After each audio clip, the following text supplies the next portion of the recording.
Alhamdulillahirrabbilalamin. Wassalatu wassalamu ala asrafil anbiya mursalin wa ala alihi wa sahbihi ajma'in. Amma ba'du.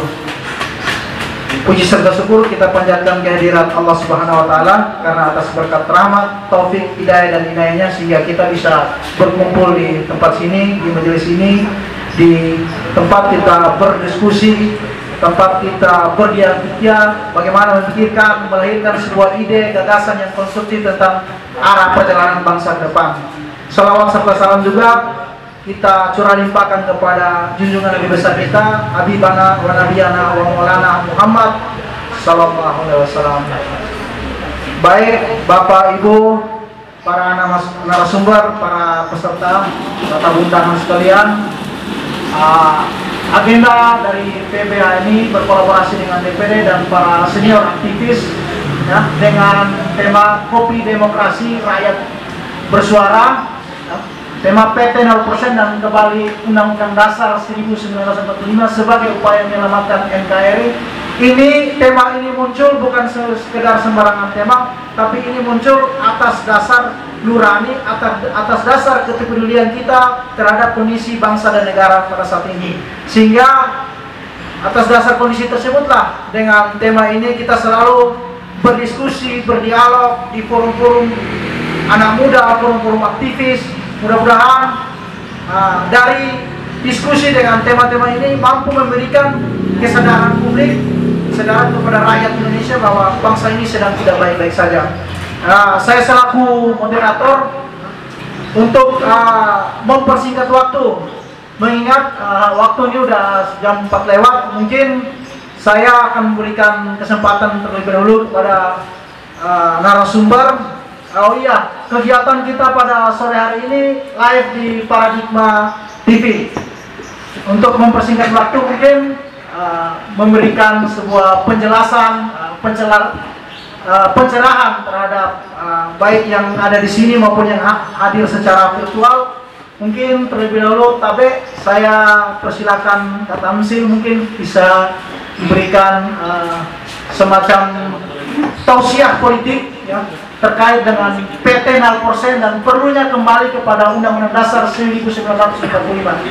Untuk mempersingkat waktu kepada Kakanda, saya persilahkan.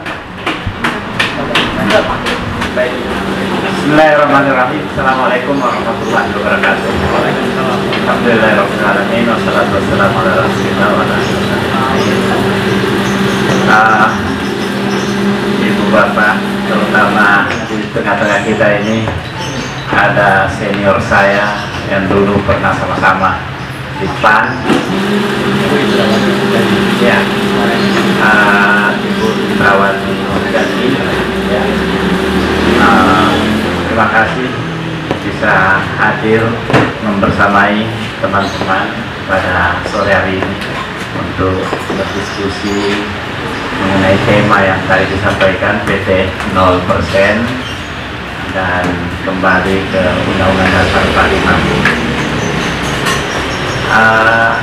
Ini kalau tema ini pakarnya sudah hadir semua ini. Dr. Sul, pokoknya yang sangat aktif dulu berdiskusi di forum konstitusi.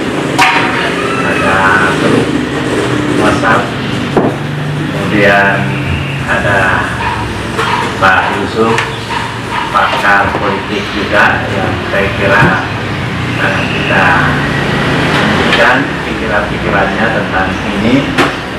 Dan di depan saya ada juga pakar hukum tata negara ini, Pak Nur Lato, ya. Kemudian ini ada pakar politik juga ini, Pak Andres, dan saya kira banyak lagi yang lainnya, teman-teman ini yang hadir di sini. Jadi memang saya selaku, misalkan, oh ya, terima kasih ya. Ya,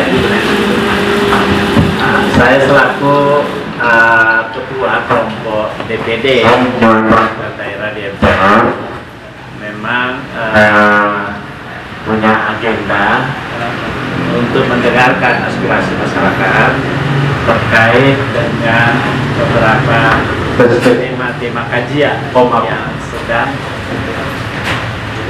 Betul begitu ya. Tema-tema kajian yang sedang aktif kita lakukan di MPR itu berdasarkan rekomendasi MPR,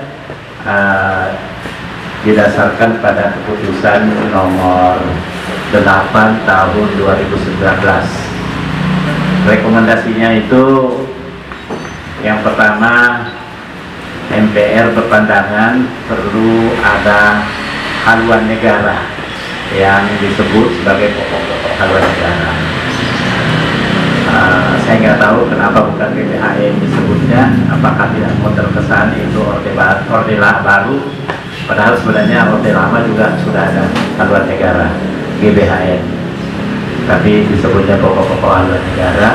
Yang kemudian yang kedua yaitu penataan sistem kewenangan MPR, gitu. Penataan kewenangan DPD. Yang ketiga kemudian penataan sistem presidensial, dan itu yang sangat dominan. Tiga lainnya yaitu sistem hukum dan perundang-undangan, kemudian sosialisasi, konsensus nasional. Tapi yang sekarang yang paling banyak mendapat perhatian adalah mengenai penataan sistem presidensial. Nah, memang untuk membicarakan ini, DPD sudah mengambil satu posisi. Yang pertama, mendorong supaya penataan sistem presidensial ini dibicarakan secara menyeluruh dengan dilakukan perbaikan terhadap Undang-Undang Pemilu nomor 7 tahun 2017. Tetapi ternyata ketika ini diusulkan masuk dalam prolegnas nasional, prolegnas prioritas, maksud saya itu ditolak oleh eksekutif dan DPR atau DPR dan Presiden. Akhirnya ini tidak jadi. Kemudian DPD mengambil langkah membawa hal ini ke judicial review di MK.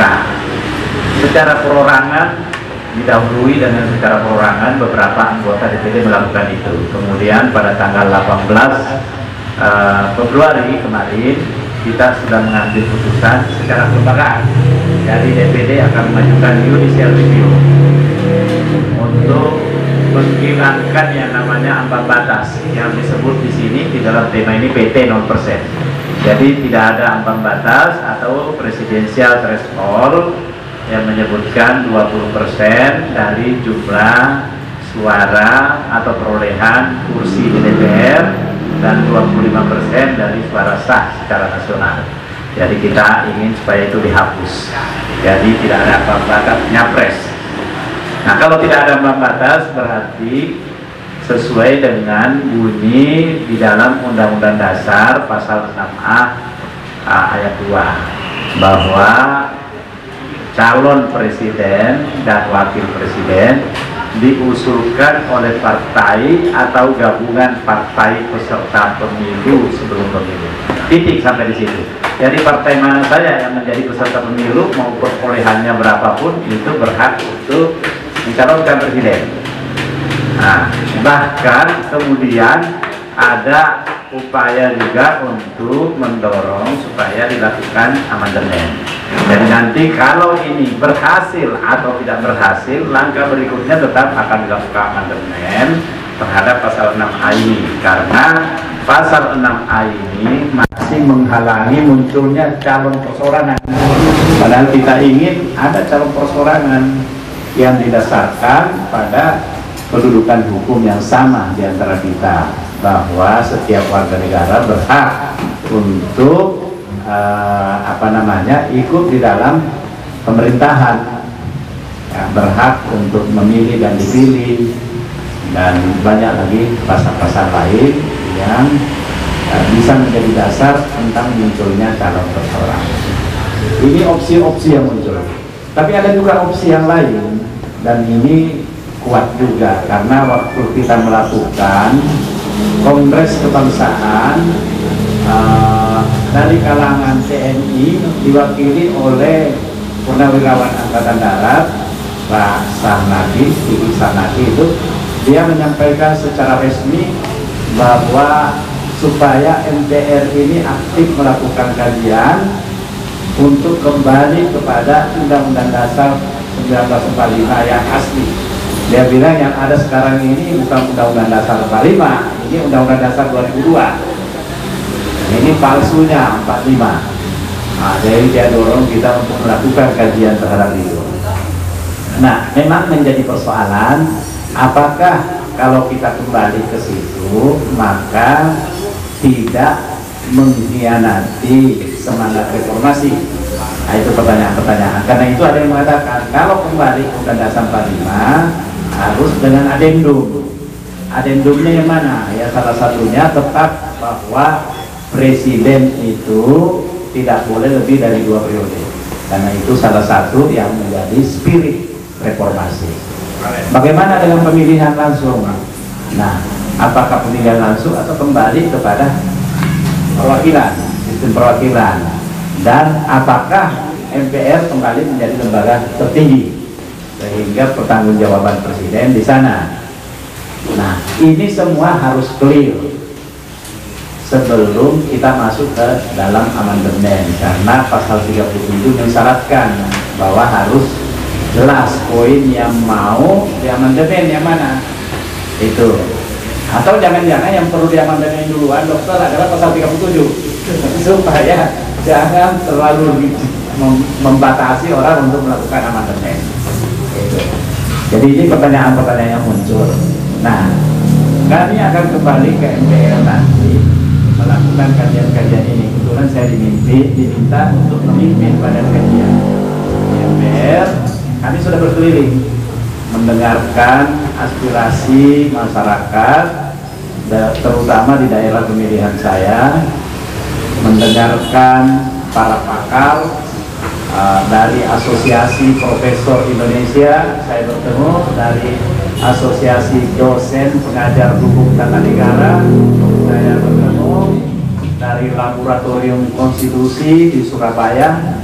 Saya bertemu juga di sana, dan semua sampai pada kesimpulan bahwa presidensial threshold ini adalah kecelakaan sejarah, dan ini harus kita perbaiki karena ini melukai demokrasi. Ada yang mengatakan begitu, ada yang mengatakan memunggungi demokrasi, ada yang mengatakan mencederai demokrasi, ada yang mengatakan bahwa ini pembangkangan konstitusi, macam-macam. Ya, jadi kan yang mengatakan seperti itu mulai dari guru-guru besar sampai kepada masyarakat aktivis yang berada di mana-mana, termasuk 2 mantan ketua Mahkamah Konstitusi, Profesor Dr. Jimli Asidiki juga menyatakan seperti itu, bahwa ini adalah pembajakan demokrasi. Kalau Pak Jimli Asidiki, Profesor Dr. Hamdan Zulfa bahkan menyatakan bersedia menjadi konsultan bila mana DPD mau mengajukan judicial review. Pak Yusril mengatakan saya sudah kehilangan akal bagaimana menghadapi MK. Hampir semua alasan yang kita kemukakan itu dia tidak membacanya sehingga mengambil keputusan semaunya. Nah, saya kira Dr. Sul dan Pak Yusuf ini, nah, kita minta apa rekomendasinya yang kami perlu bawa nanti ke MPR. Ya, tentu kami juga berharap nanti hal yang terbaru bisa juga disinggung tentang kemauan untuk 3 periode atau memperpanjang 2 atau 3 tahun yang Pemilu ya, atau boikot pemilu. pemilu. Ya, ini bisa jadi macam-macam ini karena kelompok yang khawatir tentang adanya amandemen juga karena dia takut terbuka kotak Pandora sehingga segala kemungkinan bisa terjadi, termasuk bisa jadi dari 711 anggota MPR kalau lebih dari separuhnya 2/3 misalnya mengatakan setuju perpanjangan 3 tahun, apalagi kita tahu bahwa ini tidak hanya menguntungkan bagi presiden tapi juga DPR, DPD, DPRD pokoknya hampir semuanya untung, mungkin satu-satunya yang rugi adalah rakyat.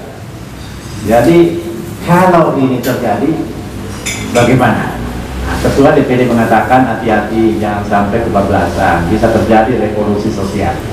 Nah, itu pernyataan Ketua DPD, dan saya kira hampir seluruh anggota DPD mengamini pernyataan itu. Cuman ada hasil penelitian, katanya bukan penelitian, malah informasi dari orang istana yang kemudian dimuat di koran Tempo, bahwa lebih dari 75% anggota parlemen itu sudah setuju, termasuk dari DPD. Saya nggak tahu, tapi saya harus menegaskan diri saya bahwa saya termasuk yang tidak setuju dengan perpanjangan atau penundaan pemilu.